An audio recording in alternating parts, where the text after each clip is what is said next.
everybody. It's Monday once again. Yes. We're talking about a movie. Yeah, doing a classic, another Burt Reynolds classic. The End. That's the name of it. Yeah. I vaguely remember this as a kid.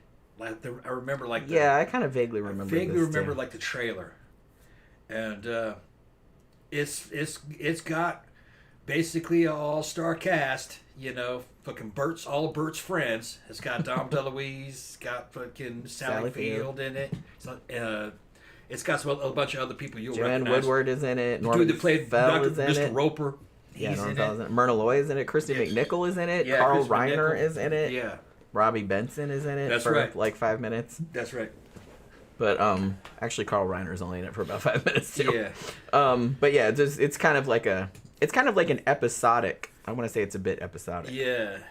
It's kind of like Cannonball Run and Smokey and the Bandit. It's just that it's more situational humor. It's about a guy played by Reynolds who's found out that he's got some terminal illness, and he fucking goes off the deep end and wants to kill himself, and and he's got his whole journey here. Now it's a comedy. It's a black comedy. It's like a black comedy, yeah. And he ends up in a damn funny farm, okay? And he makes friends with Dom DeLuise, and Dom DeLuise is trying to help him by killing him. It's fucking, it's funny. It's some funny shit. And the way it ends up is he decides he doesn't want to kill himself. He wants to live. And you never do. They leave it unresolved whether or not he actually dies, and if the prognosis was correct. I take it was. Yeah. Because he did say he felt sick and stuff like that all the time. So yeah, and they weren't sure how long he had to live. It might have been months or might have been years. So although one of the funnious things to me, because it was one of the lower key jokes, was that at the very beginning was when he's in Dr. Norman Fell's office, Dr. Roper's office, and he tells him, it's like, you know, he's like, how long have I got? And he's like, well, that's hard for me to say or whatever. But then he finally says, maybe a year. And then he's like, well, what's the fastest? And he said, probably 3 months. But every time he tells somebody that he's dying, it gets like a shorter and shorter time. I only have a week to live. I only have 24 hours to live. You know what I mean? He's stressing himself out. He's stressing himself out about it. So it's like, I kind of like that because it was kind of like a lower key joke. But it's just like less and less time every single time. You can watch it for free. It's on Amazon Prime for free. Probably for free on YouTube for all I know. But I was kind of favorable towards the movie. Humor or comedy tends to get stale over time. This one kind of held some freshness because it's situational. Yeah. It felt very much like a Mel Brooks movie. Yeah, it is very Mel Brooksy. And which is that's good because this is directed by Burt Reynolds. Yeah. And I think produced by Burt Reynolds. Did it say he was the producer? He was a co-producer on it, I believe, yeah. Yeah. And it's just him and his friends, and it's just like a little indie flick. No, it's not. It's not indie? No. Okay. No way. Okay. It was actually... Big studio? Yeah, it was... Which studio was it? Okay. Well, initially, the script, which had been kicking around for a while, was in development at Columbia Pictures. Okay. And then once Burt Reynolds got it, they eventually ended up going with United Artists. So it was actually United Artists. Okay. They let Burt do this movie because he was super jazzed about doing this movie. They let him do this because he had just done Hooper. Well, he did Smokey and the Bandit the year before this came out too. Hooper. And Hooper made a fuck ton of money. That was Warner Brothers. Forgot about it. And Sally Field was in that too. Yeah. And so because that movie made so much money for Warner Brothers, they basically said, well, you can do whatever you want. And this was like the next project that he did. The weird thing about this movie is that at the time it came out, it was like critics didn't really love it. They were just kind of like, you know, like they didn't think it was that funny or something like that. But it actually was a pretty big hit. Like it only cost $3 million to make, and it made like more than $45 million back just in the U.S. and Canada. That's why I thought it was like an indie flick, like some others, because you could tell that it was a low budget, but it was well made.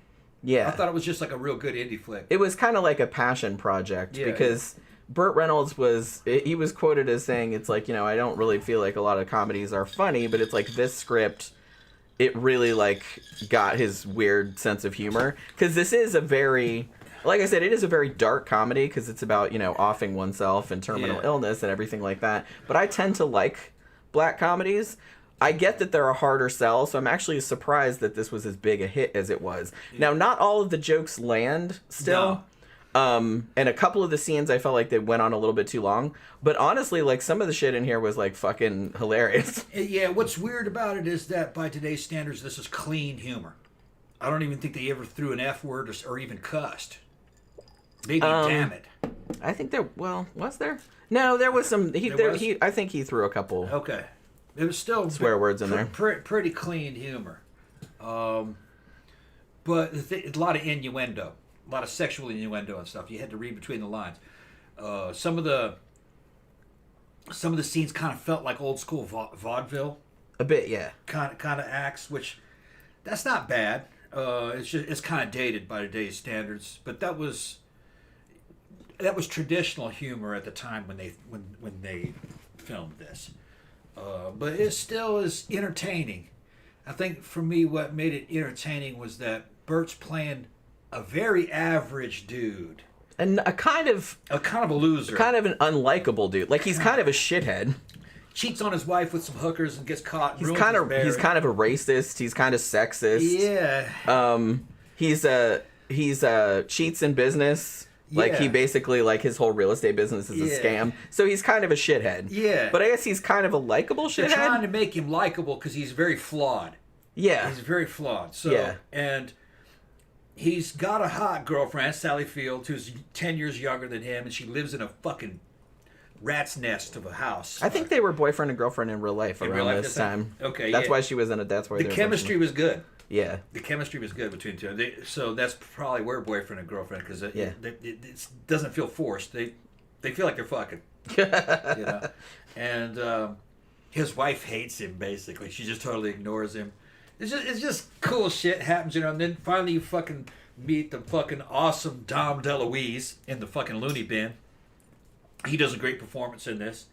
If you guys don't know Dom DeLuise, he was in a lot of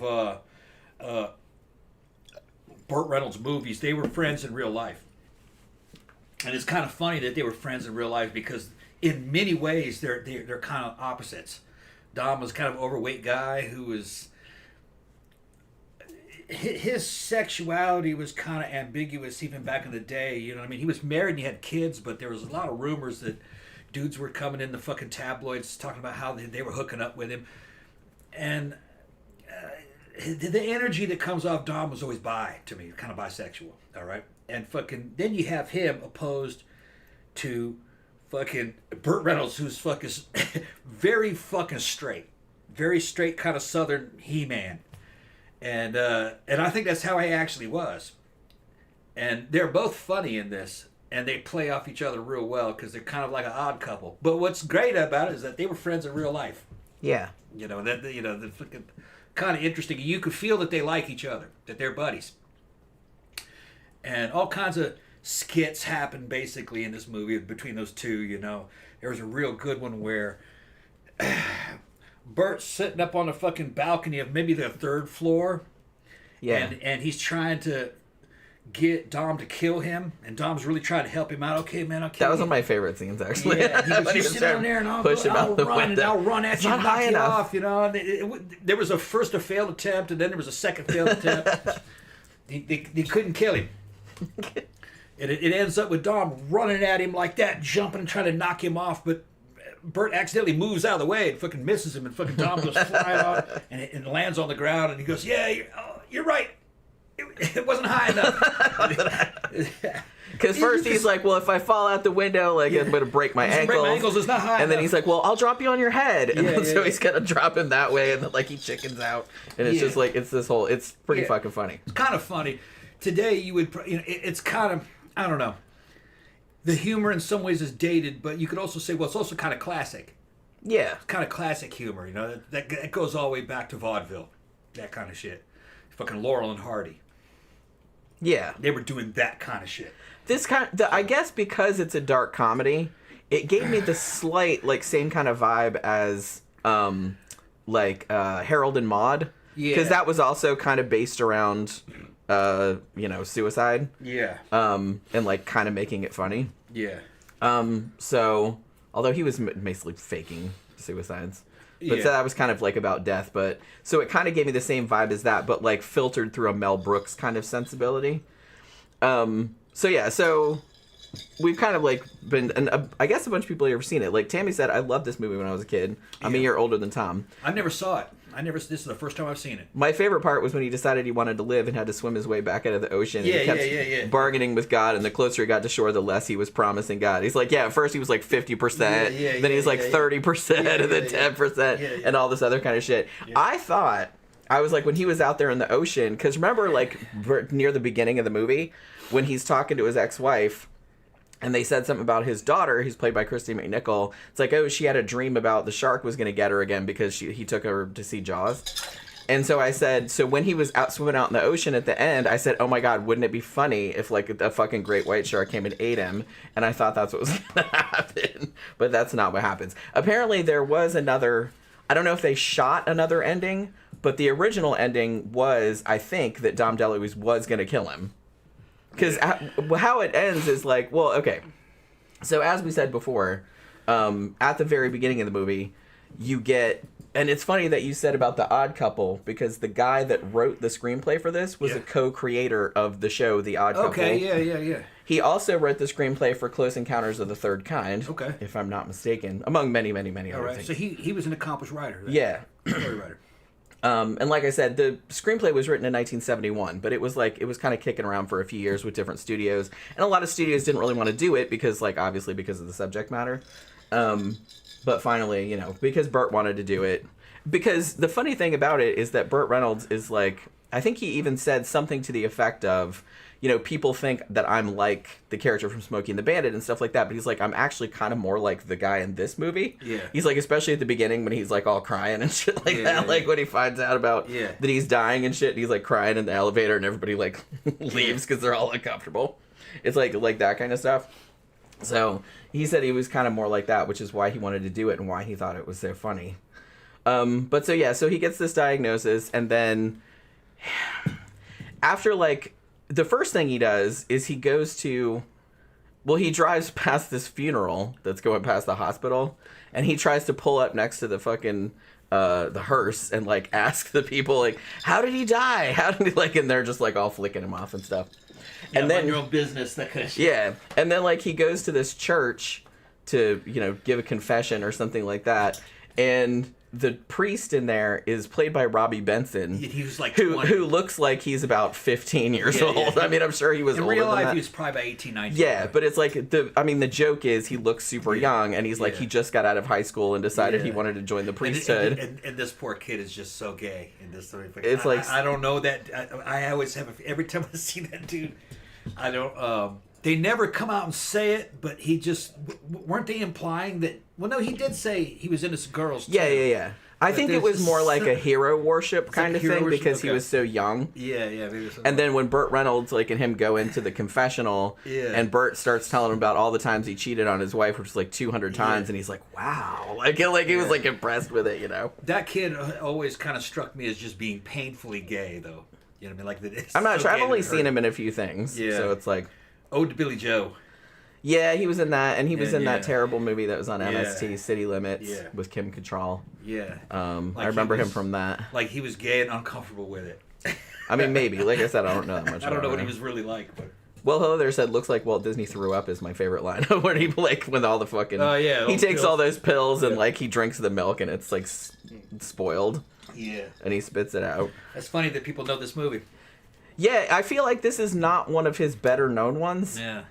It's why we decided to do it because, like I said the other day, we were scrolling through Amazon Prime and and the trailer came on. And I was like, I think I kind of remember that movie and it looks pretty funny. Remember it too. And then on Friday Night Sidetrack show, completely coincidentally, John Goris brought it up. Yeah, okay. Like, hey, have you guys seen the end? And it's like, oh my God, that's so weird that you should bring that up because we just watched that trailer and we were thinking about watching it. So we decided to go ahead and watch it. Like I said, it's worth watching. It's definitely worth watching. It's like I said, it's kind of a strange film. So he goes to the priest and there's that whole interaction. And then it seems like he's just going about his day, like he decides he's going to off himself and he can't really decide the best way to do it. But he goes and, like, talks to different people, like trying to figure out the best way to do it, or like make amends or say goodbye to people without telling them and stuff like that. So he goes to see his lawyer, who's also his best friend. He goes to see Sally Field, who's his girlfriend, and he goes to see his ex-wife and his daughter and his parents and all this other kind of shit. But it's like he doesn't. A few of them he tells his girlfriend that he's gonna die, and but he doesn't tell his daughter, and he doesn't tell his parents. Like he just goes to his parents' house. He wants to borrow a bunch of sleeping pills from them.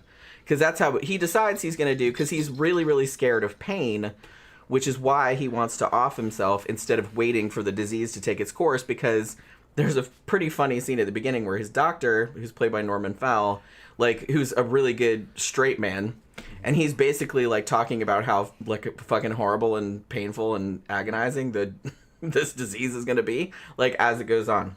So that kind of freaks him out. So he decides that he's just going to take like a bunch of sleeping pills. So he borrows them from his parents.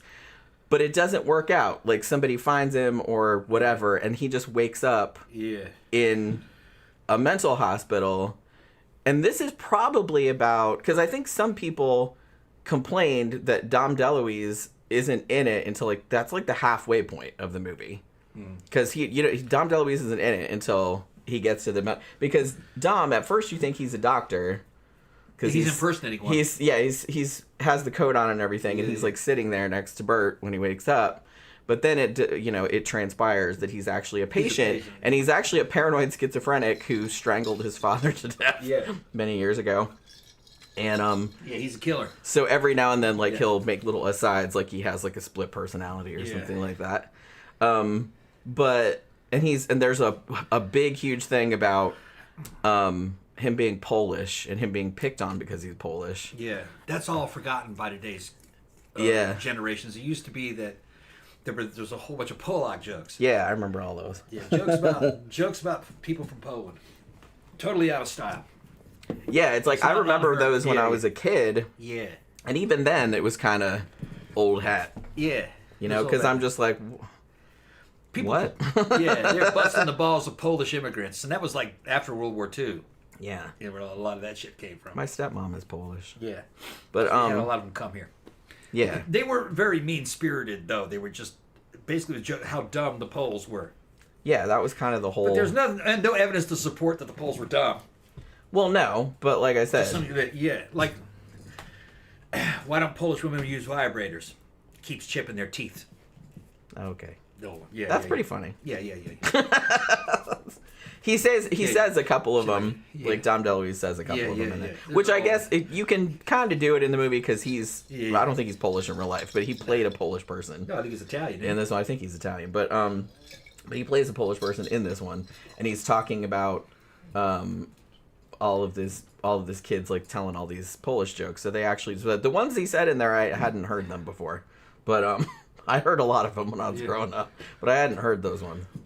But yeah, so I feel like after that, I like the first part of the movie too. But like I said, it's very episodic because it's basically like he goes here, he goes here, he goes here. Like, and there's different characters introduced. But like once he gets put in the mental hospital and him and Dom DeLuise get together. And Dom DeLuise is, like I said, he's a paranoid schizophrenic. So he's kind of a nut.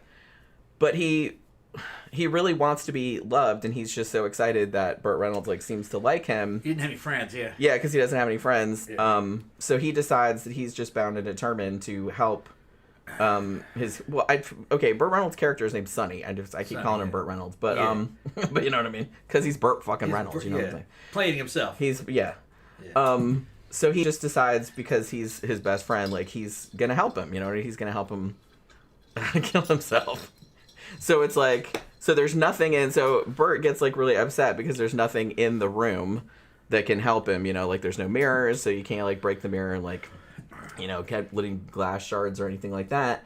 And so Dom DeLuise has the good idea. It's like, hey, look at these beds, kind of, there's like pneumatic or whatever, and they go up and down like that. You could stick your head under there and like crush your head in it and stuff like that. And he's like, wow, that's a good idea.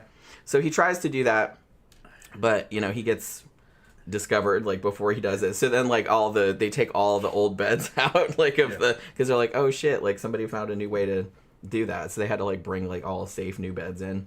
And then he tries to hang him, right? Doesn't he give him a noose, like in a like a box, like a present? Yeah. And he's trying to hang him from a tree. I don't remember all the ways he did. All the ways he was trying to kill him. And then he's like, maybe I could jump. Like I could jump off something. There's nothing high enough around here. And it's like, oh, there's bars on the windows everywhere. And he's like, not on the tower. There's not. So they take him up to the tower, and he's gonna like push him out the window. Which, like I said, I really liked that sequence, especially the part because honestly, I don't know how they shot it. You could tell it wasn't green screen. It didn't look green screen. It really did look like he was hanging Burt Reynolds out a fucking window. Yeah. I'm not entirely sure how they did that. Well, it was probably just a harness with a fake rope around his neck. I guess. No, I'm talking about where he had him out the window. Yeah, well, he probably was out the window. Well, I know, but he didn't have a rope on or nothing like that. I don't remember. No, he didn't have a rope. That was a separate. No. That he was hanging from a tree. That was a separate time. But no, when he was remember, he's like, "Cause I'm gonna drop you on your head, out of the window." Hanging from the ledge. Yeah, and he kind of had him by the legs. Yeah. He was standing on something underneath there. Well, no, he was out the window, but he was standing on something. Yeah, but he was like that way, like his head was facing toward the ground. Yeah. So it's like... It was a stunt. Normally, well, yeah, but normally they would green screen that, especially back in the 70s, because this was 1978, but it definitely didn't look green screen. So I don't think it was 3 stories. So it looked really good. It might have been. It was 2 stories. And I'm sure that there was like something at the bottom. They knew how to film that to make it look like 3 stories. That was 2 stories, so it wasn't far off the ground. Because even when you... Because, yeah, I mean, like, even when you look down there, yeah, if you fell from that, it would suck and you would get hurt, but I'm pretty sure it would not kill you. So, especially because it's grass. And they're saying that in there because it's not high enough. It's not high enough. And then, like, Dom DeLuise falls out. Like, he just lands on his back. Yeah. And he's, like, hurt, but not bad. Like, he just has, like, a little neck thing on. But, yeah. Whiplash. Yeah. And then, like, after that, he decides he's going to escape from the hospital so he can go and kill himself his own way. And so there's like there's like a car chase. Like he steals a truck from a gardener that comes there, right? Which I thought was a little bit weird because the gardener was like Asian, Chinese, something like that. And they do the little, for a second, they did the little stereotypical Chinese like ching chong kind of music. Yeah. And I was just like, yeah. They did that shit back then. Yeah. But the thing about it though is that Burt Reynolds' character in this is portrayed as being a racist. He gets called out on it. Yeah. Like because his ex-wife is dating a younger dude who is... It's not an ex-wife, that's his wife. No, he said ex-wife. Oh, his ex-wife, okay. Yeah. Not the one he was still married to that was ignoring him. They just had a daughter together, but he specifically said ex-wife a couple of times. So yeah, they were divorced. But so he was divorced to the blonde? Yeah. The older blonde? I didn't realize he was still living with her, wasn't he? No. He wasn't? Okay, I thought he was still living with her. No. All right. No, because he went to her house. Okay. All right. They never showed where he lived then, did I don't think they did. Yeah. Or did they? Yeah, they did show where he lived. He just had like a regular apartment. Okay. Yeah, for some reason I always thought they were still married. Because remember when he went to see Carl Reiner, the doctor who was going to give the death therapy classes? Yeah. And he said, man, I'd have to go... And he said something, I have to go to my girlfriend's house, to my ex-wife's house, to my house, and it's like this big long... So yeah, he didn't live with her anymore. Yeah, because so she was dating another dude. A younger guy? Yeah. A younger guy, and he straight up calls him a beaner. Yeah, that's right, he was Hispanic, yeah. But she like calls him out and she's like, what the fuck? You know what I mean? You're so racist. Like, you know what I mean? Yeah, and she called him out for like being sexist too. So I thought that was kind of funny. So like I said, it's like, there's slurs and stuff in it, but he's not supposed to be a good guy and he gets called out for it. And so I think that it's kind of interesting that he kind of goes on this journey where at the end, like after he really, really wants to kill himself, and then he finally goes out in the ocean and tries to drown himself, and then he has like a revelation where he decides, no, I want to live, I'll just go through all of this. Yeah. And then, he swims back to the shore or whatever, and then fucking Dom DeLuise starts shooting at him.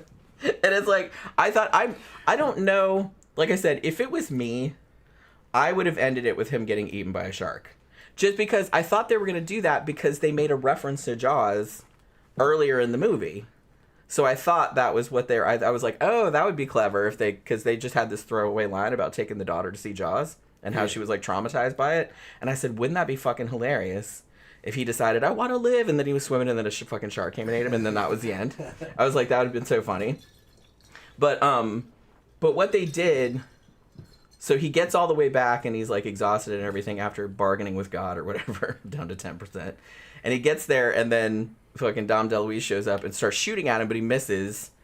And then they have, like, this big tussle. There's, like, a From Here to Eternity reference where they're rolling around in the surf or whatever. And then he's like, do you understand? I don't want to die now. Like, don't want to. He's like, okay, I understand. And then they stand up, and then he pulls a knife out and starts chasing him with it. And that's pretty much where it ends. So you never know, like, if he dies or if how long it took to die of the disease or anything like that. He wasn't supposed to die from that, though. They were just having fun with you. Yeah. He didn't get stabbed. No, but like I said, that's how it ends. Like, it ends kind of like a little bit of a Benny Hill kind of, where it's kind of speeded up. And he's just, like, being chased down the beach with Tom DeLuise, like, with this big knife. Like, he's going to fucking stab him or whatever. It was a decent flick. Yeah. It was kind of like a Mel Brooks movie.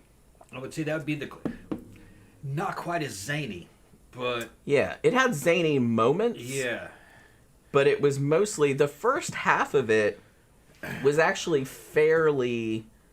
It had some wacky moments, but it was pretty low-key. It was not as cocaine-inspired as fucking Mel Brooks movies. Mel Brooks was fucking high as balls when he was making those movies. Yeah. And that's why they were so good, though. Yeah. And like I said, there are some jokes in it that don't really land, or some that's like a little bit over the top or whatever. But I mean, on the whole, I mean, I don't know. I thought it was pretty fucking funny. Like, some of the lines were like fucking hilarious. Like, some of the interactions, especially like I said, when Dom DeLuise gets in there and the two of them start playing off each other. Like, that's super, super fucking funny. For old school traditional American humor, it's good. It still holds up. Yeah, I mean, I think it does. You know, other people's mileage may vary. Because I did read some contemporary reviews of it. Like I said, the ones that came out, like the reviews that came out at the time, mostly pretty negative. But it did really well with audiences. Nowadays, I read some ones from like kind of younger people, but that like movies from back then.